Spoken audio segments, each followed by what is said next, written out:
previous year sum பார்த்துட்ருக்கோம். இங்கே பாருங்கள், if a is to b is equal to 8 is to 12 and b is to c is equal to 24 is to 15, then find the ratio of a is to b is to c. இந்த மாதிரி மூணும் கேட்டாங்கன்னா நம்ம ஒரே மாதிரி இருந்தால் தான் இதை மிங்கிள் பண்ணி எழுத முடியும். இப்போது நான் இது 24 இருக்கிறனால பிஏ வந்து இங்கே 24 மாத்திரம், அப்போ தான் நம்மளால் எழுத முடியும்.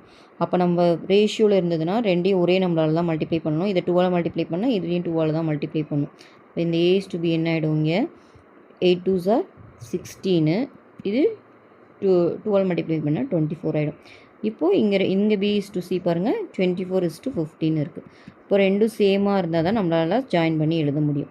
அப்போ a is to b இப்போ எழுதுனீங்கன்னா a is to b is to c எவ்வளோன்னு பார்த்தீங்கன்னா 16 is to 24 is to 15.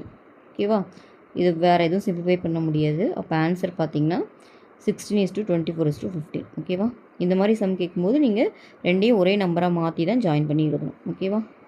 Answer A.